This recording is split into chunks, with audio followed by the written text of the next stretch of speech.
Öncelikle ataerkil bir toplumda yetişmemiz bunun en büyük nedenlerinden biri. İkinci neden de eğitimsizlik, aile içerisinde olan şiddet, verilen eğitim ya da verilemeyen eğitim ve kesinlikle erkek zihniyeti. Erkek zihniyetinin değişmediği sürece kadın cinayetlerinin azalacağını düşünmüyorum. Gitgide arttığını da görüyoruz zaten. Erkeklerin, toplumumuzun, hatta birçok kadının da eğitime tabi tutulmasını e, öngörüyorum. Bunun olması gerektiğini düşünüyorum. Hayır, bence verilen cezalar hani bir kravat takılıyor diye düşürüyorsa hiçbir alanda adaletin olmadığını görüyorsak cezaların gitgide fazlalaştığını da görüyoruz zaten. Yeterli olsaydı kadın cinayetlerinin artması yerine azaldığını görmemiz gerekiyordu. Hatta bir yerde hiç olmaması gerektiğini görmemiz gerekiyordu. Fakat Türkiye gibi bir yerde yaşıyoruz. Başımızda olan iktidar, başımızda olan Cumhurbaşkanımız belli. Hiçbir şekilde kadınlara yönelik bir çalışma yürütmüyor. İstanbul Sözleşmesi'ni hayata geçirmek gibi. Ki en büyük e, güvencemiz de şu an İstanbul Sözleşmesi'ni hayata geçirmek. Bu yüzden biz bütün kadınların kendimiz için, toplumumuz için, kadın arkadaşlarımız için, ölen arkadaşlarımız için hep birlikte bir araya gelerek İstanbul Sözleşmesi'ni, hatta gerekirse yeni kanunlar, yeni yasalar çıkarmamız gerektiğini düşünüyorum.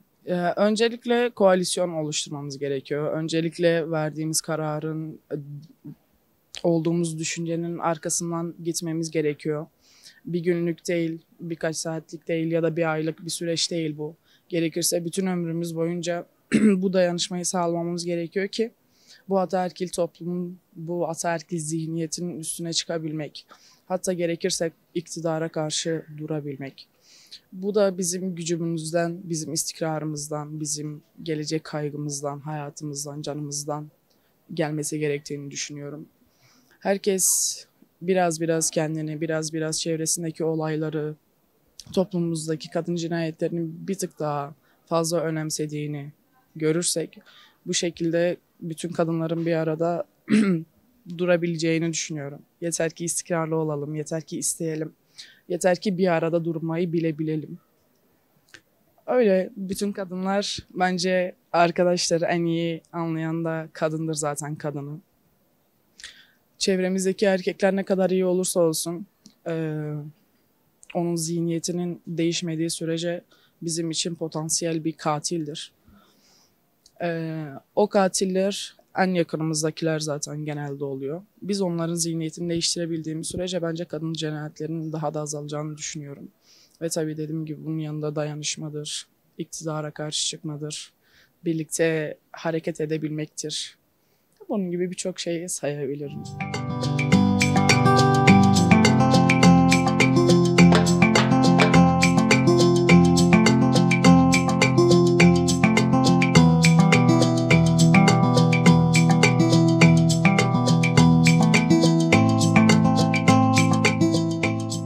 Kanunları kurmak için yeni bir yasanın çıkması lazım. Çünkü kadın maalesef korunamıyor.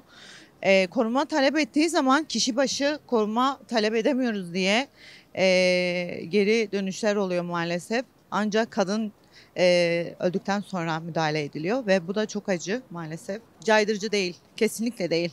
Yani adam diyor ki ben seni nasıl olsa öldürürüm, 3-5 sene sonra çıkarım diyor yani. Hani bunu bilerek tabii ki yapacak yani. Hani caydırıcı olduğunu düşünmüyorum maalesef. İhale indirimi oluyor. Yok içeride bu vukuata karışmadı. Yok bilmem bir sürü şey var ya. Bence kanunların değişmesi gerekiyor kesinlikle. Yani mesela benim en yakın söylemek istemiyorum bir yakınım vardı şiddete uğradı. Yani uzaklaştırma alınmıştı ve ona rağmen kocası yine tehdit ediyordu. Ve kadın karakola sığınmaya çalıştı ve karakolda dediler ki hani kişi başı bir tane koruma talep edemeyiz. Hani o kadar yetişemeyiz, şey yapamayız. Yani ne bileyim yani bence bunların kesinlikle göz ardı edilmemesi gerekiyor. Çünkü kanunlar çok önemli. Madem Kanun yoksa o zaman herkes kendi adaletini sağlasın. Adalet yoksa, değil mi? Adalet yoksa, herkes kendi adaletini sağlayacaksa o zaman bize müsaade edilsin. Yani densin ki adalet yok. Madem yoksa biz de kendi başımızın çaresine bakalım. Değil mi? O zaman ben de gidip bana saldıranı öldüreyim. 3 sene 5 sene yatayım çıkayım yani. Madem böyle. Erkek yapıyor. Elinin kira oluyor. Kadın yapınca maalesef namus meselesi oluyor. Tabii ki namus kadına özgü bir şey değil. Kesinlikle değil. Yani o yüzden bence bir an önce kanunların değişmesi lazım ve caydırıcı cezaların gelmesi gerekiyor. Çünkü böyle giderse maalesef yani önüne alamayacağız. Yani cinayetler bitmeyecek ve yani kalan çocuklara yazık yani. Olan çocuklara oluyor ve o çocuk hayatı boyunca nasıl yaşayacak ya? Yani bu sadece erkekler için söylemiyorum. Yani artık kadınlar da cinayet işlemeye başladı. Çünkü arkasını kollayacak hiç kimse yok. Kanun yok, adalet yok. Maalesef adalet sağlanmıyor. Çünkü sığındığı her kapı yüzüne kapanıyor ve bunu gözümüzle görüyoruz. Hani kadınlara şiddet diye hani bunların hiç önüne geçilir diye bir şey var diyorlar ama kesinlikle yok.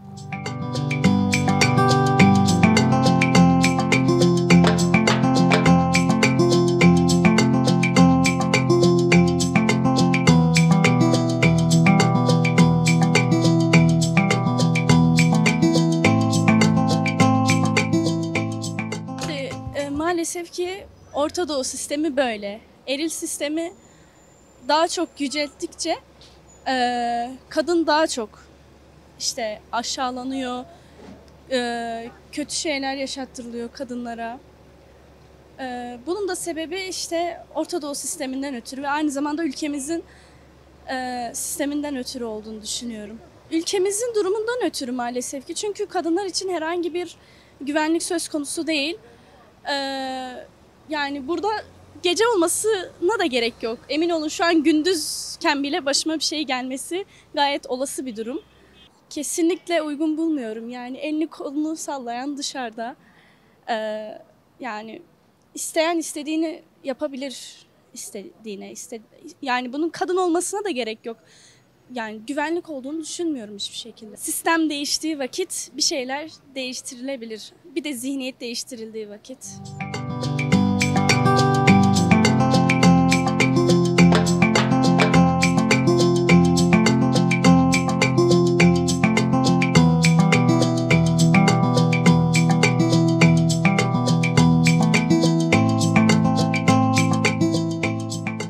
Yani tabii ki üzülüyoruz bu duruma ama yani böyle bir ülkede bunların geçebileceğine de inanmıyorum şahsen.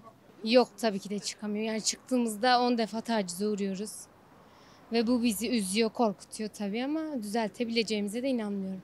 Kadınlar üzerinde bir şey olduklarını düşünüyorlar. Her konu bakımından. Onların da zihniyetinin değişeceğine inanmıyorum. Yani bu bir iki kişili olabilecek bir şey değil. Bütün kadınlar el ele verirse bu anca olabilir. Yani 10 kişili 15 kişili olabilecek bir şey değil. Bütün kadınların birbirine destek verebileceği bir şekilde anca oluşur. Ceza da alıyorlar zaten boş. Gene elini koluna sallaya geziyorlar.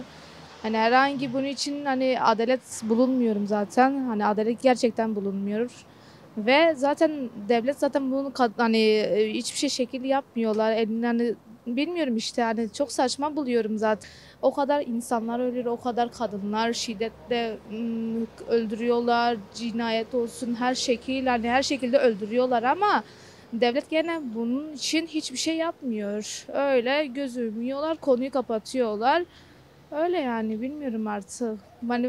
Hani adalet diye bir şey yok yani bu hakkında biz. Hani o korkuyla, o şeyle mesela yaşıyorum. Her gün evde bile hani o korkuyla yaşıyorum. Dışarı bile çıksam o korkuyla yaşıyorum. Belki ben de olabilirim, belki başkası da olabilir. Belki kardeşim ya da arkadaşlarım da olabilir yani. Kadınlar o kadar sesli oluyor da hiç kimse zaten bunun için bir tepki, bir şeyini göstermiyorlar.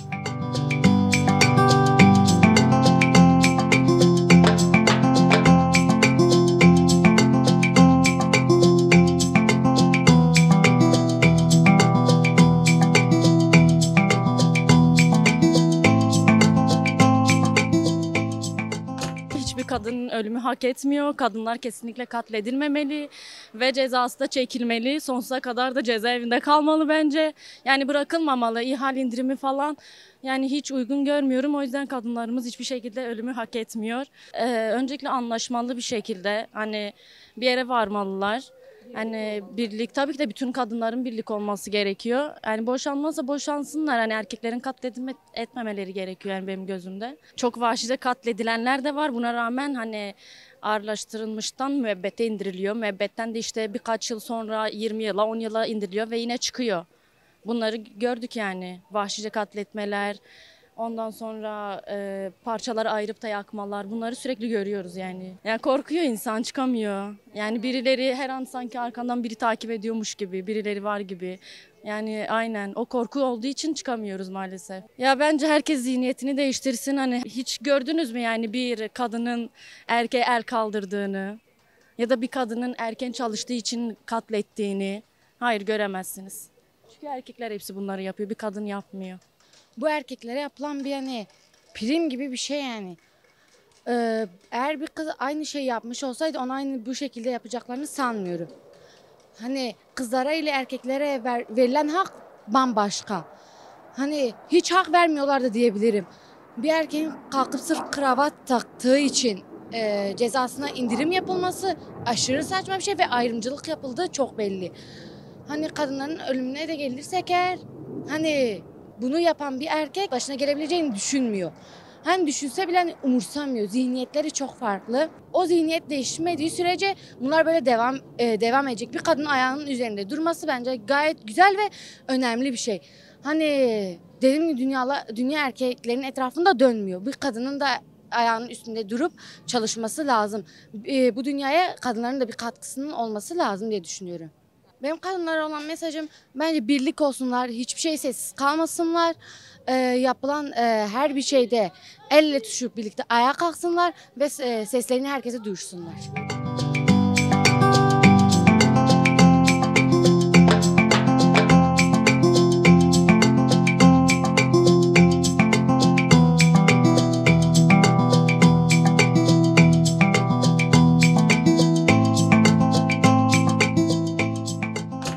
Yani kadın cinayetinin önüne nasıl geçilebilir?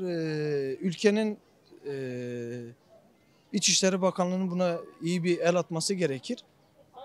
Denetimlerin daha sık olması gerekir. Bundan ziyade öncelikle aile yapısı önemli.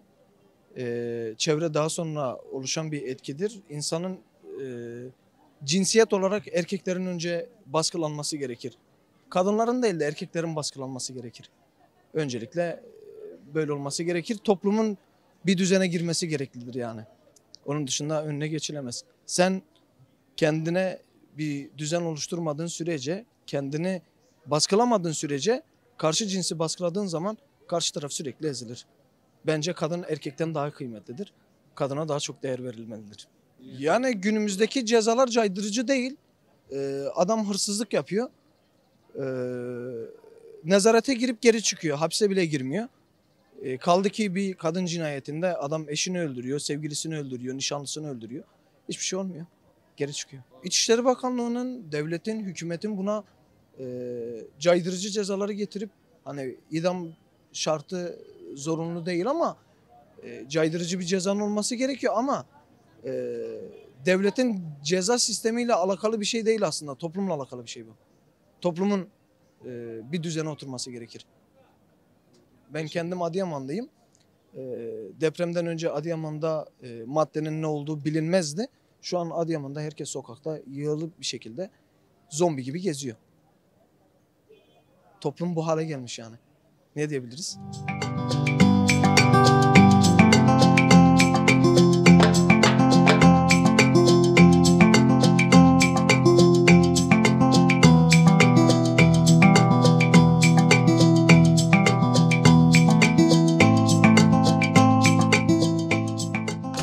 Eril erkek zihniyetleri yüzünden oluyor. Biz kesinlikle bunu kabul etmiyoruz. Hiçbir kadın üzerinde yapılan baskı, psikolojik baskı olsun, herhangi şiddet aynı şekilde hiçbir şekilde kabul etmiyoruz biz bunu. Biz tüm kadınlarımızı dayanışmaya çağırıyoruz. Bunun nedeni erkeklerin eril zihniyetin bize yaptığı, bize dayattığı baskıdan dolayı, kadınların dışarıda rahat bir şekilde öldürmesinden dolayı. Bunun önüne biz kadınların hepimizin toplanıp bunun için bir dayanışmaya geçip bunun için mücadele etmemiz gerekiyor. Ya zaten hiçbir şekilde adalet sağlanmıyor. Yani ne mahkemelerde ve hiçbir şekilde dışarıda bile o adalet sağlanmıyor. Tüm erkekler birbirlerinden güç alıyor. Diğeri yaptığı için diğeri de yapabileceğini zannediyor ve her şekilde bunun önüne geçilmiyor. Ve yani bunun için de bizim hepimizin toplanıp kadınların dayanışmasıyla beraber bunu atlatacağımı inanıyoruz.